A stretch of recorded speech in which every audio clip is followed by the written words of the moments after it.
Hey folks, welcome to the weekend. I was going to do something outside. I was going to do some shooting video outside, probably some regular shooting too. But we've got another rainy, dreary day. Seems like every time I've got a day off and I was going to do a video, it's pouring down rain and miserable. I don't mind cold, but pouring rain is no fun and it's really rough on the electronics. So instead, we're going to do something inside. And I was running my radios the other day and noticed something that I thought was worth sharing. And I mean, this is the generic UV5R, Baofeng, whatever. And I got my Yaesu FT70D, which is a pretty typical quality handheld as opposed to Chinese throwaway.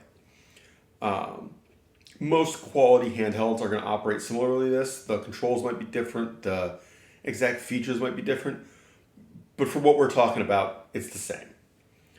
So I shot a little, not B-roll, but like separate video of scanning on the two radios. And I thought that was really interesting because if you're using the radio in an emergency situation, you might have a big list of frequencies you want to keep an eye on. Weather stations, local repeaters, the frequency you've agreed on with your friends or family that you're going to talk on. And you've got one radio. Maybe you have two, but you probably have one that you're using. You might have three people carrying radios, but each of you only has one, right? So the speed that your radio can cycle and check each one of those frequencies to see, hey, is there anything going on? How quickly can it catch that and lock on is critical because you don't want to miss half the conversation. If somebody is saying something, you want to catch it in the first word, ideally.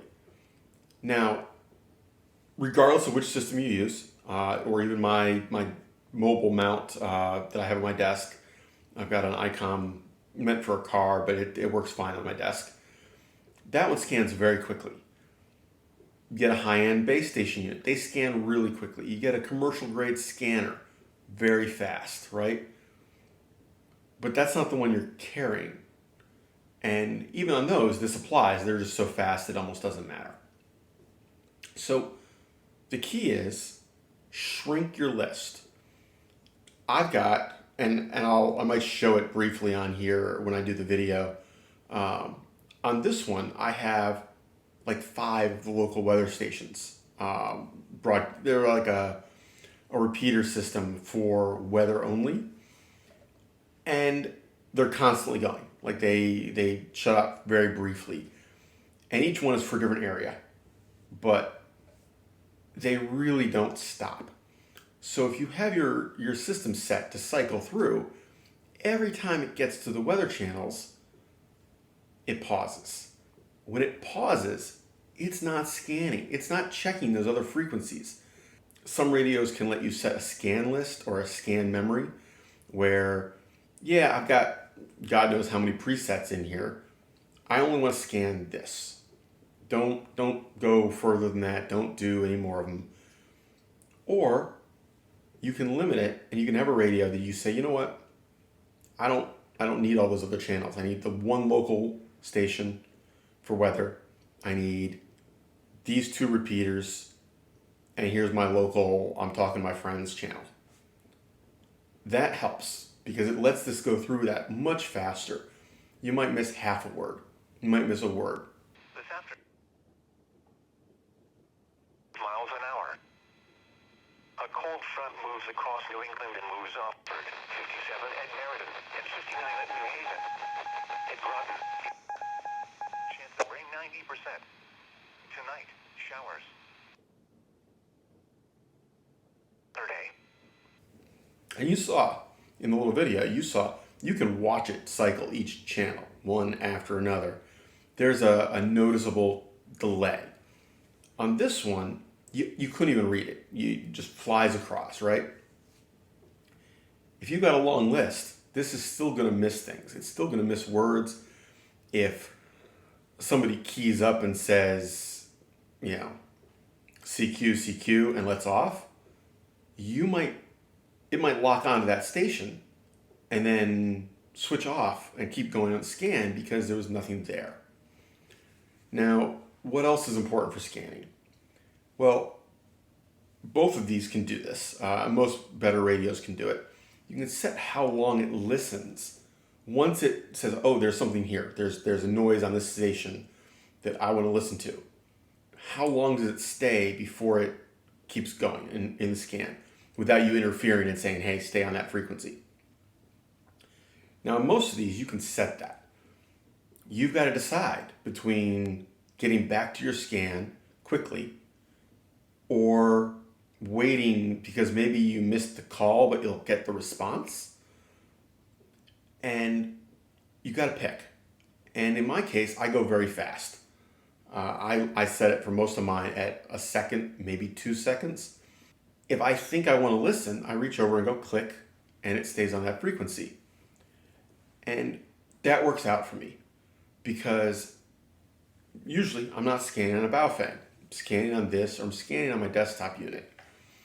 And they're so fast, and they've only got maybe a dozen frequencies they're scanning, that very quickly, if somebody says anything, it's there, and I go, okay, yeah, let me listen to that. That's the station I want to be on. On the Baofeng, you might easily miss it, particularly if you've got a dozen, 2 dozen stations. People could be having a whole conversation, and you would catch a tiny little snippet here or there. So, while I'm not anti-Baofeng, you have to be aware of the limitations. I think they're great. I've got 2 of these and a UV8R, I think, or H. It's the more rounded, taller ones, taller, skinny one. A little more power. They all work. And they're not, I like the form factor. It's decent. It's not great.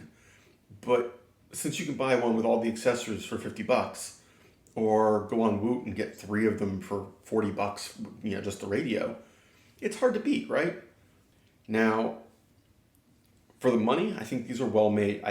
I have no problem with these. They're not great filtered. They're a little soft on their band for transmitting. I know there were some issues where they could receive and transmit on frequencies they weren't supposed to. And because they were so cheap, people were buying them who were not amateur radio operators, did not have a license. As long as all you're doing is listening or transmitting when your life is in danger, that's fine. That's legal. I am not the guy who's going to tell you don't have it. I'm going to tell you that if you're using it outside of the legal requirements, you could get in trouble.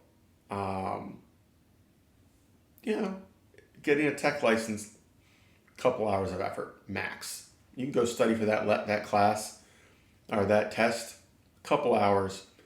Spend an hour, some morning taking the test. You got your license. Total cost about what the radio costs. I think it's worthwhile. Now, in an emergency, do I want something a little better? Probably, which is why I own this. Would I feel like I was SOL and in real trouble if all I had was one of these? As long as the battery was charged and it wasn't broken, I think I'm okay. So, that is it. Scanning, emergency stuff, a little bit about licensing. I gotta say, a lot of people complain about a particular feature on this one, on the FT70. They complain about the fact that you can't change the volume one-handed. Well, let me demonstrate. Okay, we're on. Unfortunately, nobody is talking right now. But ring finger on the volume button. Scroll. Absolutely can change the volume one-handed. What you can't do is if you've got it on your belt, just reach down and go twist. You reach down, you push, and you thumb the volume button. I can do it right-handed or left-handed. No problem. In fact, I think I just turned it. No, I'm good. I thought I turned it all the way down, but it was all the way up. So, that is it. You might be able to hear the rain. It just started absolutely downpouring. But anyway, I may shoot something else today. We'll see how it goes. Take care, have fun, stay safe, y'all, and keep your radios dry. Say hi. Woof. Woof.